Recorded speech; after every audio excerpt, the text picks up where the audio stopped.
لوکا کی انجیل اور اس کا 13واں باب جو 35 آیات پر مشتمل ہے۔ اس وقت بعض لوگ حاضر تھے جنہوں نے اسے ان گلیلیوں کی خبر دی جن کا خون پیلاطوس نے ان کے ذبیحوں کے ساتھ ملایا تھا۔ اس نے جواب میں ان سے کہا کہ ان گلیلیوں نے جو ایسا دکھ پایا، کیا وہ اس لیے تمہاری دانست میں اور سب گلیلیوں سے زیادہ گنہگار تھے؟ میں تم سے کہتا ہوں کہ نہیں، بلکہ اگر تم توبہ نہ کرو گے تو سب اسی طرح ہلاک ہوگے۔ یا کیا وہ 18 آدمی جن پر شیلوخ کا برج گرا اور دب کر مر گئے تمہاری دانست میں یروشلیم کے اور سب رہنے والوں سے زیادہ قصوروار تھے؟ میں تم سے کہتا ہوں کہ نہیں، بلکہ اگر تم توبہ نہ کرو گے تو سب اسی طرح ہلاک ہوگے۔ پھر اس نے یہ تمثیل کہی کہ کسی نے اپنے تاکستان میں ایک انجیر کا درخت لگایا تھا۔ وہ اس میں پھل ڈھونڈنے آیا اور نہ پایا۔ اس پر اس نے باغبان سے کہا کہ دیکھ، 3 برس سے میں اس انجیر کے درخت میں پھل ڈھونڈنے آتا ہوں اور نہیں پاتا، اسے کاٹ ڈال۔ یہ زمین کو بھی کیوں روکے رہے؟ اس نے جواب میں اس سے کہا، اے خداوند، اس سال تو اور بھی اسے رہنے دے، تاکہ میں اس کے گرد تھالا کھودوں اور کھاد ڈالوں۔ اگر آگے کو چلا تو خیر، نہیں تو اس کے بعد کاٹ ڈالنا۔ پھر وہ سبت کے دن کسی عبادت خانے میں تعلیم دیتا تھا، اور دیکھو ایک عورت تھی جس کو 18 برس سے کسی بدروح کے باعث کمزوری تھی۔ وہ کبڑی ہو گئی تھی اور کسی طرح سیدھی نہ ہو سکتی تھی۔ یسوع نے اسے دیکھ کر پاس بلایا اور اس سے کہا، اے عورت، تو اپنی کمزوری سے چھوٹ گئی۔ اور اس نے اس پر ہاتھ رکھے، اسی دم وہ سیدھی ہو گئی اور خدا کی تمجید کرنے لگی۔ عبادت خانے کا سردار اس لیے کہ یسوع نے سبت کے دن شفا بخشی، خفا ہو کر لوگوں سے کہنے لگا، 6 دن ہیں جن میں کام کرنا چاہیے، بس انہی میں آ کر شفا پاؤ، نہ کہ سبت کے دن۔ خداوند نے اس کے جواب میں کہا کہ اے ریاکارو، کیا ہر ایک تم میں سے سبت کے دن اپنے بیل یا گدھے کو تھان سے کھول کر پانی پلانے نہیں لے جاتا؟ بس کیا واجب نہ تھا کہ یہ جو ابراہیم کی بیٹی ہے، جس کو شیطان نے 18 برس سے باندھ رکھا تھا، سبت کے دن اس بند سے چھڑائی جاتی؟ جب اس نے یہ باتیں کہیں تو اس کے سب مخالف شرمندہ ہوئے، اور ساری بھیڑ ان عالی شان کاموں سے جو اس سے ہوتے تھے خوش ہوئی۔ پس وہ کہنے لگا، خدا کی بادشاہی کس کی مانند ہے؟ میں اس کو کس سے تشبیہ دوں؟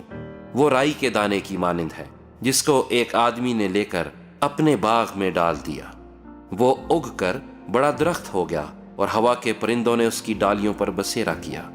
اس نے پھر کہا، میں خدا کی بادشاہی کو کس سے تشبیہ دوں؟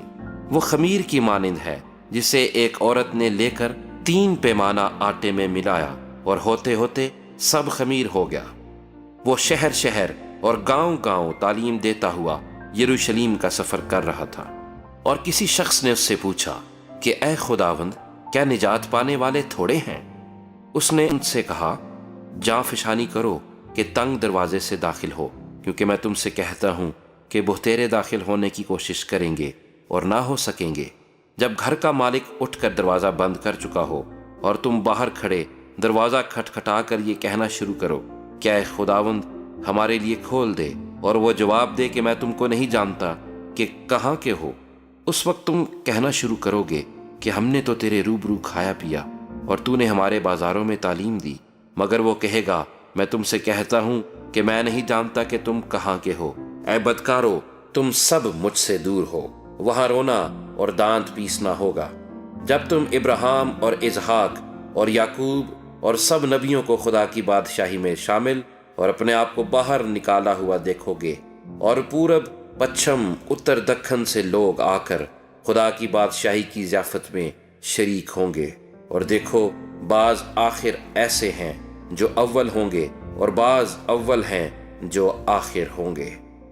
اسی گھڑی بعض فریسیوں نے آ کر اس سے کہا کہ نکل کر یہاں سے چل دے، کیونکہ ہیرودیس تجھے قتل کرنا چاہتا ہے۔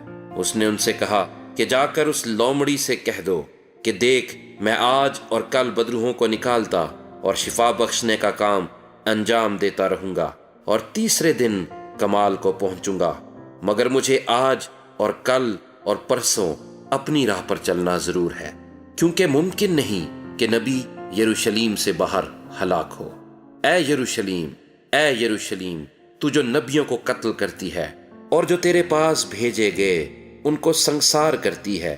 کتنی ہی بار میں نے چاہا کہ جس طرح مرغی اپنے بچوں کو پروں تلے جمع کر لیتی ہے اسی طرح میں بھی تیرے بچوں کو جمع کر لوں، مگر تم نے نہ چاہا۔ دیکھو تمہارا گھر تمہارے ہی لیے چھوڑا جاتا ہے، اور میں تم سے کہتا ہوں کہ مجھ کو اس وقت تک ہرگز نہ دیکھو گے جب تک نہ کہو گے کہ مبارک ہے وہ جو خداوند کے نام سے آتا ہے۔